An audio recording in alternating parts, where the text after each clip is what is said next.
Ya, yang terhormat Pak Aris dari LKPP, Regulator Advokasi, Pak Asisten, Wakil Pak Sekda, untuk Pak Ples, Pak BPJ, para kepala dinas yang hadir, Bapak Ibu, para pengusaha kontrak konstruksi ya, pengadaan Rikes.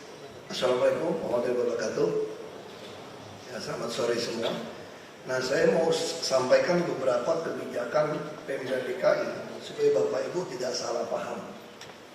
Saya juga tidak mau menyatakan bahwa banyak pengusaha kecil menengah jadi susah berproyek di DKI. Nah, saya ini dari kecil nih anak pemborong juga. Bagaimana permainan pengadaan barang di pemerintah saya tahu semua. Apalagi saya juga pernah jadi anak angkat bupati. Saya pernah jadi DPRD, panitia anggaran. Saya pernah jadi bupatinya. Jadi saya bisa dari dua sisi, saya ngerti sekali permainan namanya konstruksi pengadaan barang. Nah, saya mau tegaskan di Jakarta tidak ada lagi, ini bahannya ada siapa nih? Tidak ada lagi kesempatan kalau masih berpikir mau main. Memang 2-3 tahun ini masih main nggak? Oh masih, saya tahu. Masih. Nggak apa-apa. Saya orangnya sabar kok. Nyembeli orangnya juga sabar. Orang bilang saya nggak sabar, saya sabar banget sebetulnya. Saya tungguin, saya pengen tahu mainnya sampai di mana. Saya tungguin aja polanya seperti apa. Nah, saya mulai dapat, nah saya simpen. Nanti baru kita potong. Nah, jadi kami berpikir Jakarta nggak bisa dibuat main-main seperti ini lagi. Pembagian, apalagi nanti ke depan, bangsa ini akan mengarah ke non-tunai, transaksi non-tunai. Kami pun sudah kerjasama dengan PPATK. Setiap uang dibayarkan pada Bapak Ibu, kami berhak meminta semua transaksi keluar dari bank Bapak Ibu. Jadi Bapak Ibu jangan kira saya tidak tahu. Makanya saya bisa tangkap orang dengan gampang. Duit kami masuk, duit dia keluar. Kita monitor.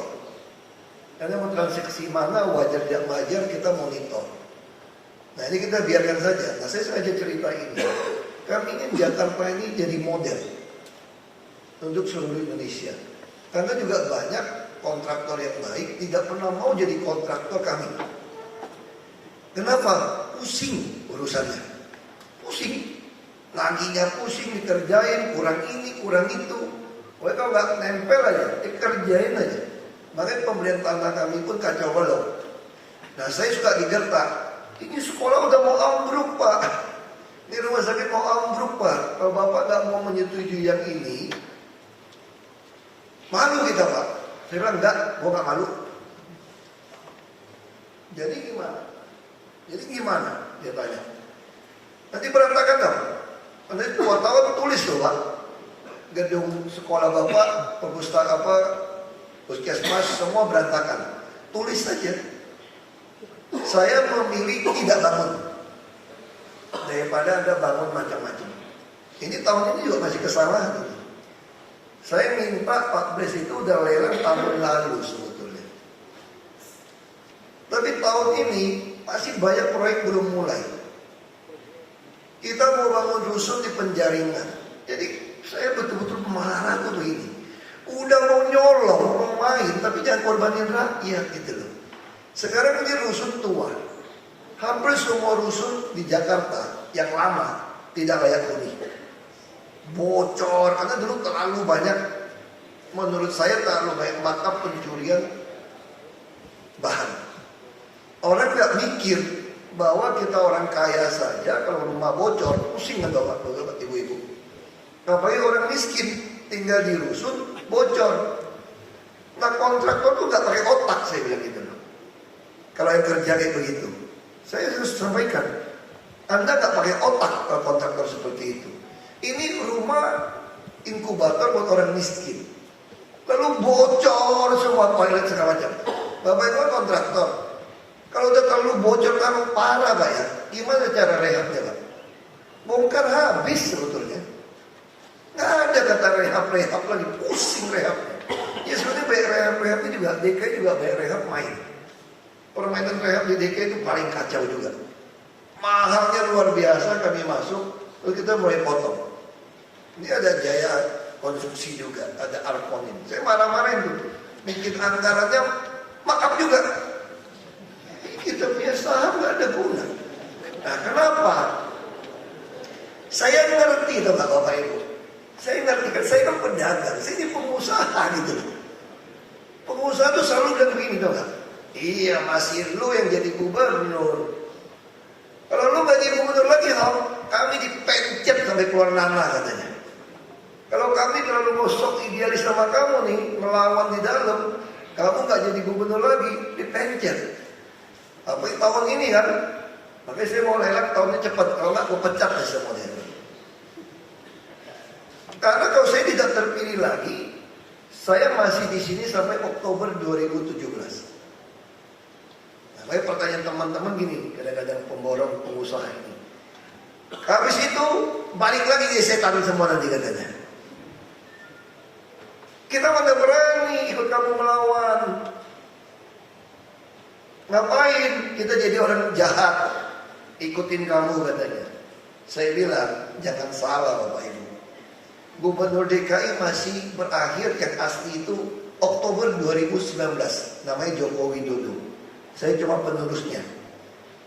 Jadi kalau saya selesai di Oktober 2017, Gubernur sesungguhnya itu masih selesai Oktober 2019. Dan dengan teks amnesti 2018 semua rekening di Singapura pun bisa dibuka, suasana sudah berubah. Bapak Ibu sadar betul ini negara ini sedang bergerak ke arah yang makin benar. Nah, apa yang beliau lakukan? Jadi saya katakan Bapak Ibu, saya bukan mau gertak-gertak ini teks amnesti, Bapak pikir aja matang-matang. Nah, saya ingin cerita ini karena beliau betul-betul ingin infrastruktur ini dibangun dengan cepat dan baik. Seluruh Indonesia. Harusnya kalau Bapak Ibu ada perusahaan konstruksi yang memang niatnya benar, nggak perlu khawatir sebetulnya. Bapak Ibu bisa lapor pada kami kalau di mana yang tidak adil lapor gitu loh. Jadi Bapak Ibu pikir udahlah, nanti juga udah kalian lagi payah. Kita udah masukin banyak di e-katalog RKPP. Walaupun RKPP belum sempurna sekali lah sebetulnya. Saya mengerti ini bisa diskusi sama Pak Aris. Walaupun masih mahal, tapi nggak apa-apa. Sekarang kita bicara lelang. Saya berpikir begini. Lelang ini harusnya kita mengkonsolidasi proyek-proyek kecil. Kemarin semua BUMN nggak berani. Karena Gapensi minta BUMN. Menteri PU di bawah 200 miliar nggak boleh dimakan perusahaan BUMN. Saya katakan Anda bisa konsorsium gabung. Kenapa saya suruh Anda konsorsium gabung? Saya mau besarkan. Bapak-bapak, ibu-ibu lebih ngerti mana kawan yang dipercaya atau mana kawan tidak bisa dipercaya, betul kan? Kita biasa dagangan udah tahu. Itu mah jangan ngomong. Makan semua tuh, yang nggak dimakan cuma kursi meja doang. Semua dimakannya kita dagang, kita tahu kok siapa perilakunya, semua tukang ngamplang nggak bayar, semua kita tahu. Nah, jadi biar Bapak Ibu yang memutuskan mau pasangan dengan siapa. Kayak tadi contoh, saya nggak mau bicara bisa rusun, bangun sekian tower, sekian blok. Saya udah bilang Bapak, saya nggak mau. Anda hitung saja sekian tower, sekian blok, berapa unit? Saya katakan 10.000 unit. Ya sudah, 10.000 unit, 36 meter persegi. Anda rancang, Anda bikin mau berapa tower, tanah kita siapkan, Anda precast, Anda kerja. Langsung kita lelang 10.000. Anda cari aja kontraktor siapa, mau mau bantuin Anda. Mau patungan dengan siapa? Rumah sakit. Sehingga apa yang kita bangun ini nanti jadi prototipe berikutnya. Jadi apa yang udah Bapak Ibu bangun, kami cuma memberikan spesifikasi. Saya pengen ada pipa gas, ada saluran buang sampah, ada listrik, ada antena, ada ipal. Saya cuma sampaikan seperti itu. Dan kami akan mulai membangun semua adalah pembangunan bangunan tinggi. Kita nggak mau Jakarta tanah terlalu mahal. Jadi nggak ada lagi cerita bangun rusun 4-5 lantai. Minimal kita bicara 16 sampai 24 lantai. Tergantung nanti kan ada jalur penerbangan atau apa.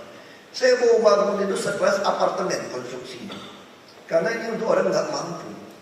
Saya pengen dia tinggal di situ itu bebas pemeliharaan. Ini adalah inkubator yang nggak bisa dijual. Bapak Ibu mungkin tidak tahu, orang yang tinggal di rusun kami itu sebenarnya dia nggak bayar. Itu cuma disiplin mendidik dia. Gotong royong. Kenapa? Dia paling mahal bisa bayar 15.000 sehari. Sebulan 450.000. Seluruh yang tinggal di rusun itu, kalau dia langsung KTP harus ganti rusun. Langsung naik bus gratis. Seluruh bus. Oh bayangin Metro Mini masih, oh enggak. Sebentar lagi 2017 seluruh jaringan bus di Jakarta tuh nggak ada kenal Metro Mini, Kopami, Kopaja. Semua kami makan dengan nama Transjakarta. Tiket hanya 3,5 sekali naik. Dari Tangerang, Depok, Bekasi 3,5. Siapa yang mau saing sama kami juga kira-kira? Nggak bisa saing kamu sama saya. Kalau gitu bangkrut dong kami. Oh enggak. Saya kan pemerintah, bukan cukup. Operator bus yang mau bangkrut, silakan ikut kami. Kami bayar rupiah per kilometer. Walaupun kredit baru saja, kemarin dapat 5 juta untungnya. Sopir Anda dapat 2 kali UMP. Ini sederhana sebetulnya. Dan Anda nggak perlu cari penumpang, jalan aja terus. Kami bayar rupiah per kilometer. Jadi nggak ada alasan saya mematikan usaha Anda. Kecuali Anda memang kurang ajar. Lalu anak sekolah, kami kasih kartu Jakarta Pintar. Anak SMA bisa dapat 800.000 tuh kira-kira. Ini nggak boleh tarik tunai. Kalau kamu punya 2 anak, udah 1,6 juta. Dikasih bus sekolah, jemput. Udah kayak anak saya aja kali itu. Pakai AC bagus. Itu subsidi. Sembako juga kita ke operasi pasar semua mengarah situ. Makanya beras paling bagus sepanjang sejarah 5 tahun terakhir di Jakarta. Kita punya pabrik sendiri, mesin untuk moles beras di Cipinang. Kita bisa bikin beras mau lebih putih, petahan lebih banyak, campuran berapa, packaging lengkap. Nanti 2 bulan lagi saya punya mesin untuk packaging ngatur gula. Saya mau kuasai sembako, masuk 20%. Supaya harga itu saya yang kontrol. Kami punya pasar, termasuk ya kami pemain. Tapi bukan mau mematikan usaha orang. Tapi saya buat Anda nggak boleh menekan rakyat saya.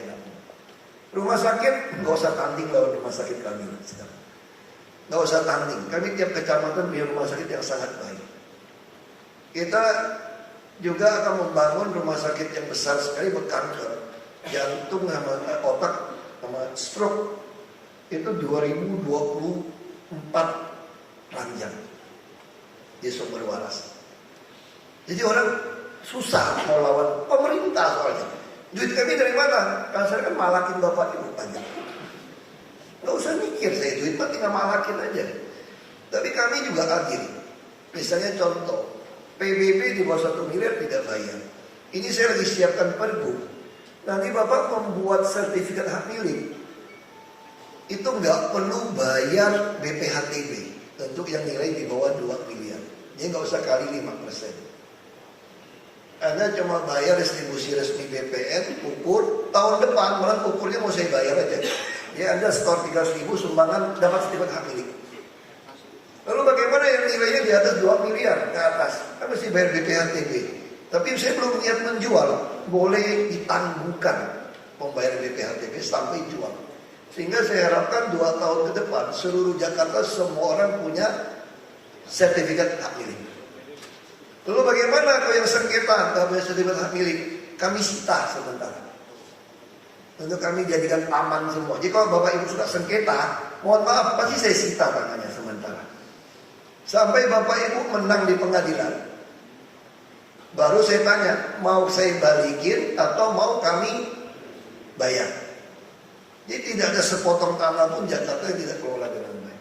Nah saya cerita seperti ini, Bapak Ibu bisa bayangkan proyek yang ingin kami bangun. Saya memimpikan tiap tahun itu saya bisa punya 50.000 unit rumah susun ukuran 36. Bapak Ibu hitung saja. Gimana caranya Bapak Ibu bantu saya dengan mutu yang baik? Saya mau punya 50.000. Ya, dalam hitungan saya mungkin butuh 300.000 unit untuk orang-orang Jakarta yang belum mampu beli rumah. Jadi kalau dia tinggal di Bogor, Tangerang, Bekasi, bolak-balik habis 3-4 jam suami istri, KTP di sana, kerja di Jakarta, kenapa enggak tinggal di Jakarta? Istilahnya apartemen harga kos. Jadi ke depan Bapak Ibu jangan bangun apartemen yang terlalu murah, enggak akan orang pakai lagi. Karena kami akan supply di pasar dengan target 50.000 sebetulnya setiap tahun. Baru ini bisa kejar supaya orang-orang tetap tinggal di tengah kota. Dan dusun kami bawahnya pasti pasar terpadu, pasti klinik. Kami juga akan membangun RPTRA saja, sederhana, ruang publik terpadu ramah anak, untuk tentu di luar kawasan kaya, pasti 3.000-an lokasi, karena tiap RW ada satu RPTRA. Ini juga kami mau digabungkan. Kami akan terus beli tanah. Tahun depan saya akan titipkan uang beli tanah kepada wali kota. Kami duitnya memang lumayan banyak, tapi batasan saya punya jabatan kan terlalu pendek. Masih mau cepat ini. Nah, cepatnya bisa cara apa yang lain? Bapak Ibu bisa mengadakan kerjasama pemerintah badan usaha, KPBU, atau bahasa Inggris itu PPP ya, Private Public Partnership. Kita sudah punya impresnya juga. Makanya saya katakan Gubernur asli itu dipinjemin jadi presiden negara. Dia keluarin impres, keluarin ini cepat. Karena beliau tahu persis apa yang ingin kami bangun di Jakarta. Jadi beliau masih melakukan kebijakan-kebijakan pusat untuk menolong pembangunan di sini. Jadi Bapak Ibu yang punya modal besar, Bapak Ibu bisa bangun dulu proyek infrastruktur untuk kami, lalu kemudian kami bayar. Betul nggak Pak Aris? Nanti bisa tanya Pak Aris, kami bayar. Ya Bapak Ibu sudah dapat dulu, bisa hitung bunga, untung berapa. Atau nanti pas yang jatuh ke kan sudah mulai. Sekarang kan tax amnesty, duit Bapak Ibu mungkin di luar negeri parkir pulang banyak nih, bingung mau ngapain nih duit ini. Mau tahu di mana nih duit ini? Itu Bapak Ibu bisa pilih proyek-proyek kami dikerjakan. Nanti setelah selesai kan di appraiser ini. Pasti harga barang tahun ini sama 3 tahun lagi lebih mahal mana? Ya 3 tahun lagi. Di sini bisa memetik keuntungan juga. Nah kami juga mendambakan kerjasama seperti ini. Ya Bapak tinggal hitung saja. Kalau pre-cash kita bangun rumah sakit saja mau begitu banyak. Kita bangun dusun mau begitu banyak. Belum lagi kita mau bangun trotoar. Bapak Ibu mungkin kaget. Di Jakarta trotoar itu paling kacau udah Bapak Ibu. Bongkar pasang, gak ada ducting. Saya suruh hitung kepala PU. Hitung berapa kilometer? 1.300 kilometer. Yang benar itu satu sisi Pak. Kalau dua sisi 2.600 ke Surabaya balik lagi. Wah, kacau saya bilang. Saya nggak mau pakai batu keramik. Saya bilang saya juga nggak mau pakai batu alam macam-macam. Saya maunya ini floor saja semen, bisa dikasih pernak-pernik. Saya cuma pentingkan apa? Ramah disabilitas. Dan ini ada ductingnya untuk membuat kabel. Ini juga Bapak Ibu boleh kerjakan. Untuk itu juga bisa kita gunakan kerjasama pemerintah tadi ya, kayak KPBU tadi dengan badan usaha tadi. Ini juga bisa pola seperti ini. Nah, apalagi yang kita mau kerjakan? Kami juga mau membangun banyak parkiran. Itu di atas sungai-sungai sebetulnya. Bapak Ibu mau berubah fungsi kontraktor jadi perusahaan parkir juga boleh. Karena kami akan banyak melarang lalu lintas. Kenapa? Jadi jalan-jalan di Jakarta tuh saya cas duit ini pakai ERP, jalan berbayar. Jadi kalau bayar 30.000 masih rame yang lewat. Ya udah naikin 50 deh. Masih ramai juga, ya 75 aja. Ketik komputer aja. Masih ramai juga 100.000. Masih ramai juga, cukup kaya orang Jakarta 500 saja. Kurang udah turunin lagi dikit. Nah uang ini untuk apa? Uang ini semua untuk bus yang hampir gratis. Jadi ke depan kalau ada ERP, bus ini hampir gratis.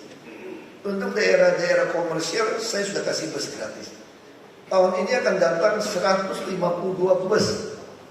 Paling telat Januari masuk. 100 Mercedes, 50 Scania, 2 Volvo. Nggak ada merek Ahok, merek Cingtong, nggak ada. Nggak ada cerita merek-merek itu. Saya maunya kelas dunia, Eropa, minimal Jepang. Nah ini akan lower deck, Wiri Jakarta ini gratis. Jadi bikin trotoar yang lebar. Nah saya ingin Bapak Ibu, saya cerita ini apa ya? Kira-kira harapan saya. Bapak Ibu ini jangan punya pikiran, nanti balik lagi, enggak. Yang paling gawat kegagalan tahun ini, hampir Bapak Ibu BUMN yang ikut nggak masukin penawaran. Ini Jangkon saya nggak tahu nih, udah menang Air Petra bisa Uber nggak nih? September ini belum bergerak sama sekali. Itu yang penjaringan, kasihan yang tinggal di rusun. Mereka miskin, sekarang harus sewa di luar setahun, udah setengah mati keluar duit. Saya tahu persis ada tukang potong rambut, saya tinggal di situ juga tuh. Nggak gitu, nggak mampu sewa. Minjam duit sama saya. Nah yang nggak kenal saya bagaimana? Ini belum bergerak sampai sekarang itu rusun. Artinya kan sewa bisa 2 tahun. Ini nggak benar. Nah saya juga mau mendorong bapak-bapak kalau bisa diselesaikan 1 tahun yang tahun depan. Karena ada peraturan pemerintah yang menurut saya lucu juga. Jabatan saya berakhir Oktober 2017. Diasumsikan tidak terpilih, maka tidak boleh murtiir sampai 2018. Padahal yang tanda tangan bukan Ahok, gubernur DKI. Harusnya siapapun jadi gubernur DKI yang meneruskan sebetulnya. Jadi kita ini banyak peraturan di negeri kita, kata Pak Jokowi kan, menjerat kita sendiri lucu. Terus alasan nggak boleh diubah, memang lebih suka mempersulit orang. Kalau bisa dipersulit, kenapa dipermudah mungkin katanya. Nah saya kira beberapa hal ini, saya tidak tahu konstruksi Bapak, termasuk kalian yang banyak membangun JPM, Jembatan Penyeberangan Multifungsi. Saya berpikir, kenapa Pondok Indah Mall itu udah 1, 2, 3, 4, berapa 5 nyambung terus boleh? Great Indonesia boleh nyambung-nyambung melulu. Kok kita DKI nggak boleh? Orang ini udara semua izin kita kok, kenapa nggak sambung-sambungin saja? Kadang-kadang Tanah Abang mahal nggak? Toko-toko Tanah Abang mahal. Tanah Abang kalau itu kenapa cuma nyambung-nyambung itu kayak Pondok Indah Tanah Abang antara blok A, B, C, D, E, F, G, A. Kita aja sambungin kayak Taman City, Waduk Melati semua. Kenapa kita nggak sambungin? Sambungin aja. Nah ini juga kita tawarkan, bisa kami kerjakan, bisa juga tadi KPBU istilah bahasa Indonesia, yang PPP tadi. Ya, jadi kerjasama pemerintah dan badan usaha tadi.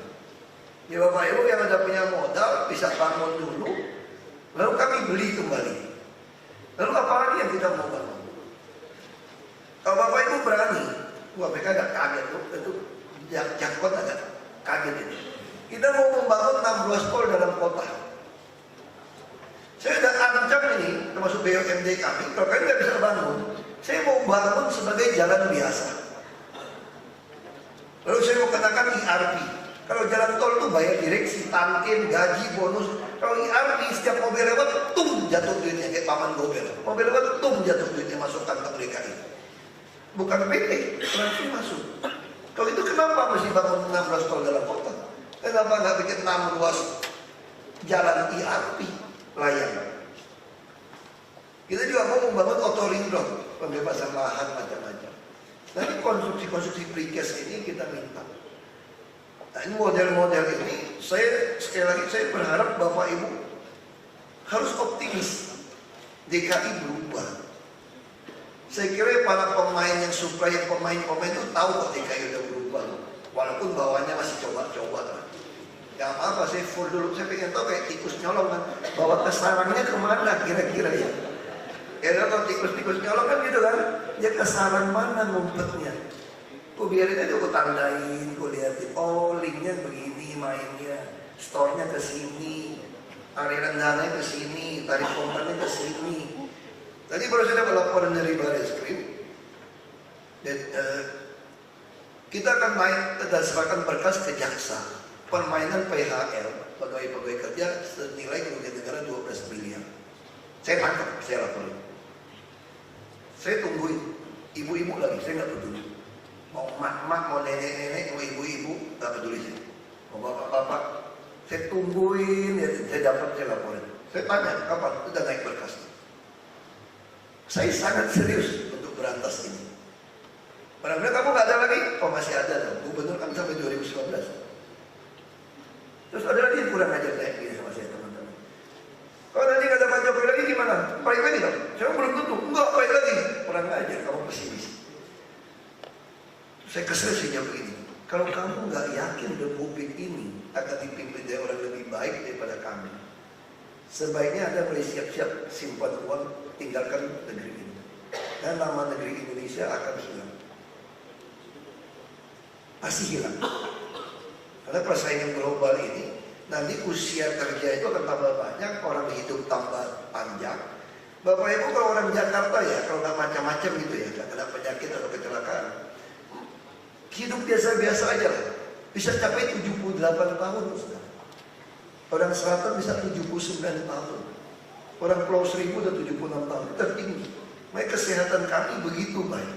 Kayak mau gunakan ketuk pintu lain dengan hati. Indeks pembangunan manusia orang Jakarta dari tingkat yang menikmati pendidikan, usia hidup sama daya beli, kita udah capai tahun ini 78,99 tahun lalu.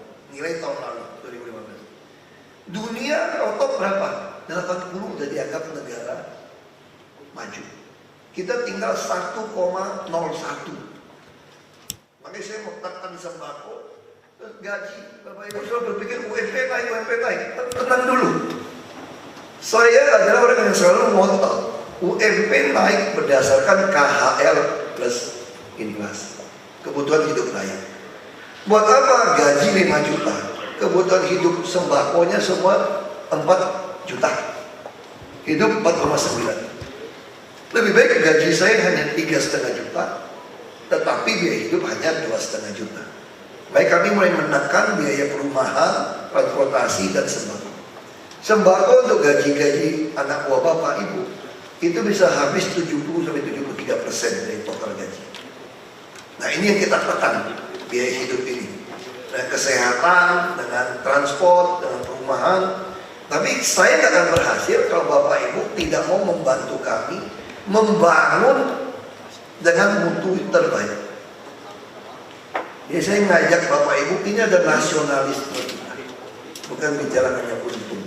Ini ada bicara rasa empati sosial kita. Karena yang kita bangunnya ada kebutuhan sekolah, rumah sakit, perumahan, jalan yang memang untuk rakyat banyak. Ini kalau bapak ibu hanya berpikir ngambil untung pendek, apalagi jual. Saya pernah masuk kayak Pak Yusmada ini, jembatan di Muara Karang dekat rumah saya. 3 tahun ya, lebih. Hampir 4 tahun, 3 tahun ya, 3 tahun lebih. Itu mangkrak, itu jual 5 kali saya kira. Jual. Itu seluruh toko di situ mati tokonya. Hanya ukuran berapa lelang itu? 30 miliar. Proyek 30 miliar dia tidak pikirin orang ratusan miliar bangkrut gara-gara itu. Nah itu yang saya nggak suka kontrak seperti itu. Kalau mau gugat saya bilang begini nih. Kalau mau gugat saya, mau gapensi, mau apa, Anda salah gugat orang kalau ketemu saya. Saya nggak tahu ada pengurus gapensi, biasa tuh ada. Kalau Anda mau nantang saya, salah orang Anda, salah alamat. Saya sampaikan, Anda salah alamat kalau menantang saya. Saya bisa nggak beli, saya tanya, perusahaan paling besar di sini kontraktor. Alat kerjanya berapa duit? Tunjuk tangan, kasih tahu. Ada yang sampai alat kerjanya Bapak Ibu? Nggak ada. Asetnya nggak ada segitu saya kira. Berapa T? 1 T, 2 T. Nggak usah tanggung jawab saya. Saya buat beli UPS aja dia selamatin 12,1 T kok. Ini serius. Saya bisa nggak beli semua mesin kerja Bapak? Bisa. Lalu siapa yang kerja? Saya bajak semua manajer terbaik Bapak. Mau gaji berapa? 10 juta? 50? Saya berani kasih 2 kali. Kau bajak semua ikut kita. 2 kali plus bonus 3 bulan tiap kali ada bonus. BUMD kami kita gaji 100 juta. Hampir semua CEO BUMD kami bisa bawa pulang 2-3 miliar setahun. Bonus. Orang Bapak yang terbaik siapa? Ikut kami terus. Saya bilang kalau kontraktor gak mau bantu saya kali ini, saya bilang saya akan bentuk PT kontraktor 5 buah. Saya ikut lelang semua. Saya makan semua bisnisnya. Karena kurang ajar, saya bilang. Saya minta baik-baik, kerja baik, harga lelang yang baik. Gak usah kenal saya, gak usah kasih duit sama saya. Gak ada titipan dari saya. Saya punya teman banyak kontraktor loh. Saya ini darah kontraktor ini. Saya nggak ada bisnis sama sekali. Saya cuma minta tolong proyek pemerintah itu harus bagus. Itu dulu seat pile, kurang ajar semua. Sekarang masih mainin saya. Dulu keruk sewa alat berat, kurang ajar lebih baiknya. Ngaduk, lumpurnya jatuh ke muara. Terus bersihin saluran semua. Tumpuk, di foto-foto, pindah-pindah fotonya. Begitu hujan, mampet. Dan sekarang kalau hujan, saya berani sombong deh dulu ngomong kan. Kalau hujan berhenti, gak lebih sehari kering. Jadi rumah Anda memang mangkok. Karena semua saluran kita lagi kerjain ini, belum sempurna. Tapi sampai akhir tahun, apa tanggul kami selesai. Kalau cuma rob, sama hujan. Sekarang Bapak Ibu tahu gak, ancaman terbesar Jakarta itu apa? Dulu kalau dengar Katulampa siaga 1, gak tidur saya semalaman itu. Kurang ajar gak tuh Katulampa itu. 3-4 jam akan sampai Jakarta. Wah, deg-degan. Kampung Pulau masih tenggelam. Kampung Pulau gak ada lagi cerita itu. Sekarang sebentar lagi Bukit Duri. Sekarang saya tanya, Manggarai pernah siaga 1 gak Bapak Ibu? Sekarang. Pernah gak? Gak pernah lagi. Selama ini kita dibohongin aja, ditutup-tutup terus. Ya lupa, saya ini orang tambang. Saya ini anak geologi. Saya ada pertanyaan. Air datang lu tutup dulu, udah tinggi baru buka, yang pada sempat, betul gak? Sekarang saya suka buka terus, tutup, gua tempelin dulu. Datangin. Udah. Gak pernah siaga 1 di Manggarai. Betul gak? Kayak di wali kota. Gak ada siaga 1. Jadi Katulampa mau kirim Ciliwung berapapun air, datang aja, kirim aja. Selama waduk itu kita bisa bikin min 2,8. Kirim aja semua air. Yang saya khawatirkan itu drop. Tanggul kita buruk, jelek, 2,8 meter. Kalau drop melintasi 2,8 meter dan hujan gede, kiriman datang, selesai Jakarta. 40% tenggelam. Selesai Jakarta, 40%. Makanya sekarang tanggul kami mau bangun 3,8 meter dari muka laut. Jadi kalau dibandingkan dengan daratan, kira-kira bisa jatuh tuh 5 meter kira-kira, rata-rata. Karena di sini rata-rata turunnya 1,4 sampai 1,8. Kita akan bangun 5 meter tanggul laut ini. Ini sepanjang berapa betul? 100 km lebih. Dan saya mau bikin jalan di atasnya, kalau bisa. Ini juga proyek besar Bapak Ibu. Jadi kalau Bapak Ibu gak mau bantu saya mau makan sendiri, saya mau jual obligasi. Betul. Saya udah bicara banyak investor asing. Mereka sekarang tuh ngincer pembiayaan di Jakarta. Kita belum lagi bicara bangun MRT, LRT. Kita belum lagi bicara banyak jalan underpass, flyover. Kita mau ngincer lagi auto ring road. Tanggul saja mau berapa triliun itu. Makanya kemarin saya mengenakan kontribusi tambahan pulau itu gara-gara memalakin itu beresin Jakarta sebetulnya. Terus saya hitung-hitung bisa dapat 50 triliun sampai 100 triliun kalau jatuhnya. Saya udah dapat 4 triliun, cuma kasih izin naikin KLB. Contoh Wika bisa lelang. Yang untuk akunting hitung juga. Lu ngitung 700-an miliar kurang ajar juga. Begitu lelang-lelang 345 miliar saja itu. Serius itu. Lancang banget. Ya maksud saya gini, Bapak Ibu juga jangan ambil untungnya, cuannya terlalu gede, kira-kira gitu loh. Harus untung Bapak Ibu, tapi jangan paham-paham harga. Oh saya catat ini, kempes dulu lama-lama. Marah nih. Ini orang pinter tuh nggak? Kau minterin gua awas. Kalau mau cari yang tak bodoh aja asal nurut. Karena gubernur juga nggak terlalu punya otak bagus kok saya bilang. Tapi dia punya otot agak lumayan bagus.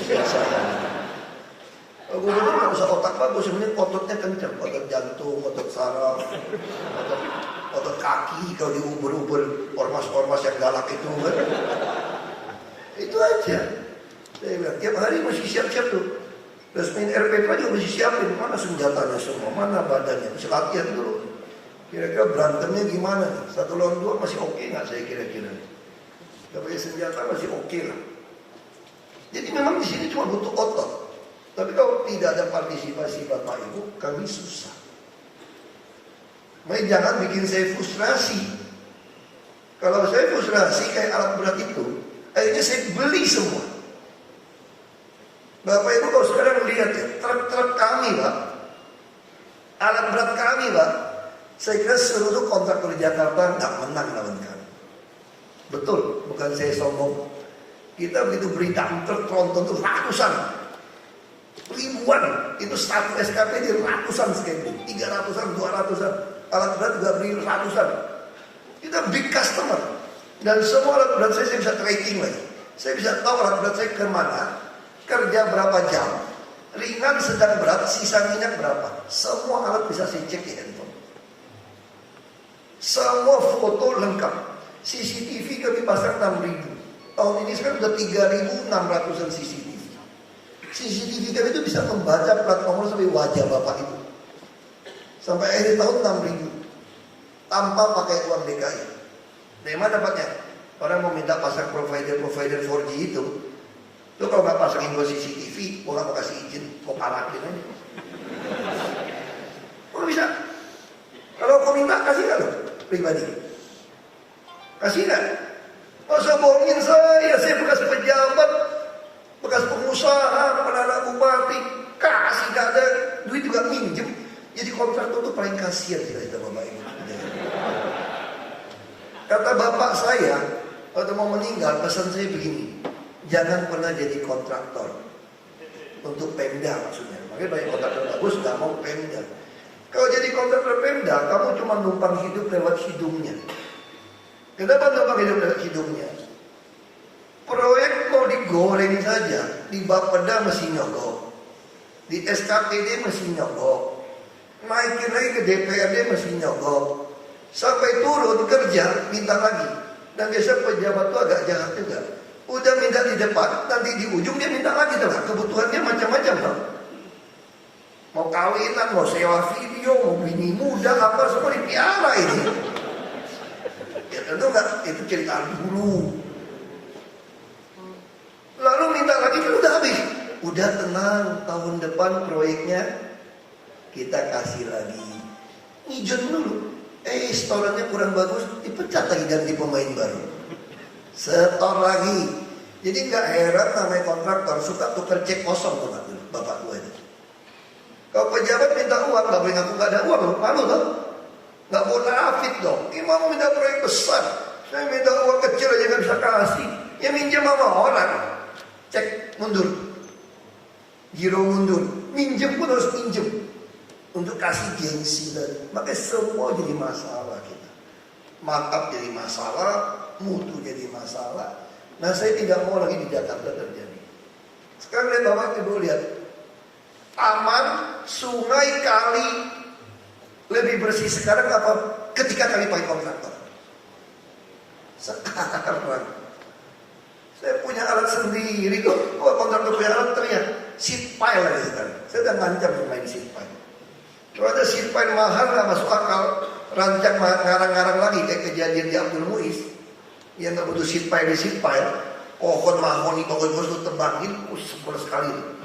Sakit hati saya itu pohon ditebangin. Hanya gara-gara seat pile yang nggak ada guna, jembatan masih bolong dibiarin, itu buat proyek katanya. Saya udah suruh beli mesin seat pile nggak mau, terus nyerah.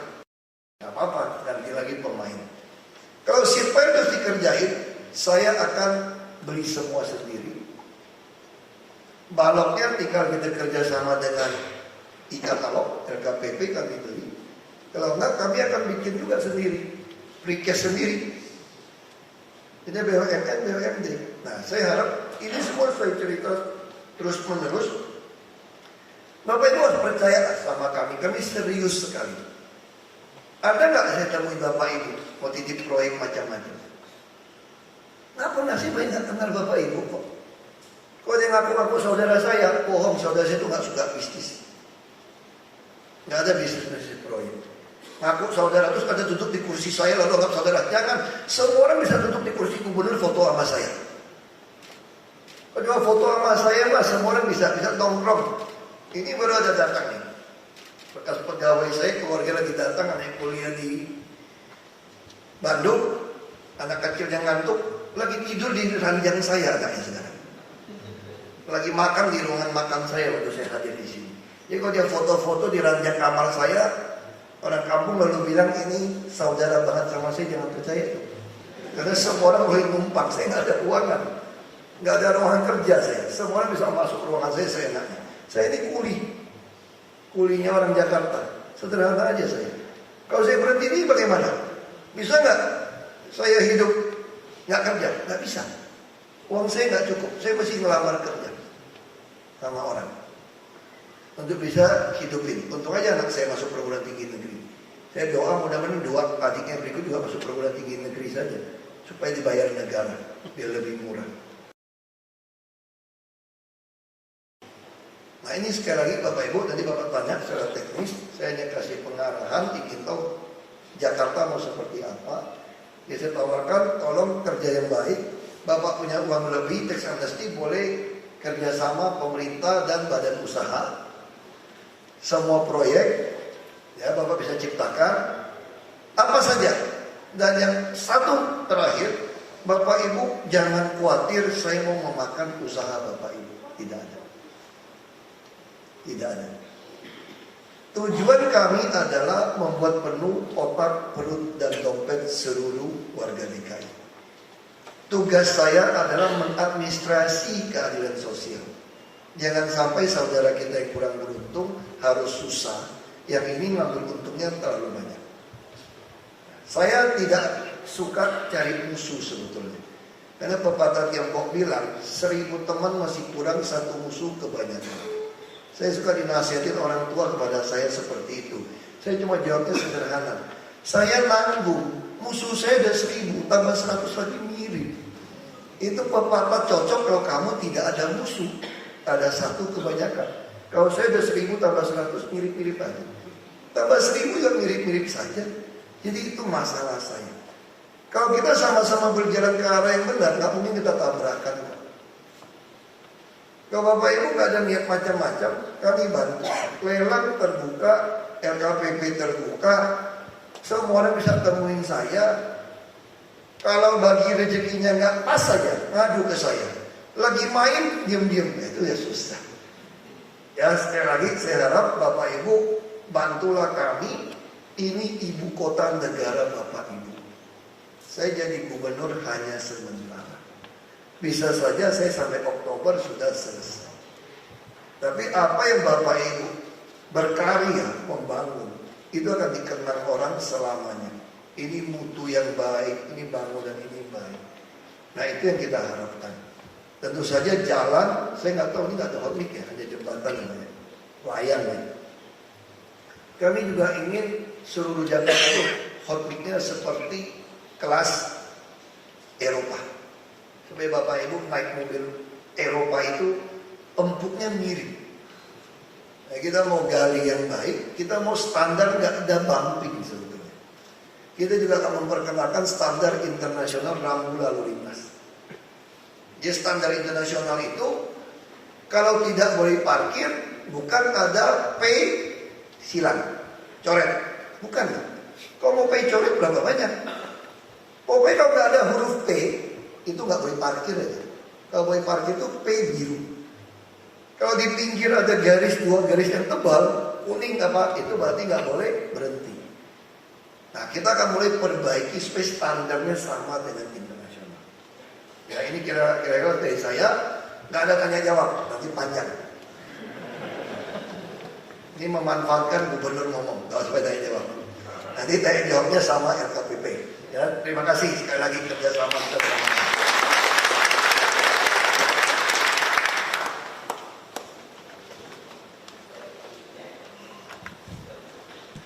Baik, terima kasih. Bapak Ibu hadirin undangan yang kami hormati, acara akan dilanjutkan dengan paparan dari narasumber, yaitu Direktur Advokasi dan Penyelesaian Sanggah Lembaga Kebijakan Pengadaan Barang Jasa Pemerintah, yaitu Bapak Insinyur M. Aris Supriyanto.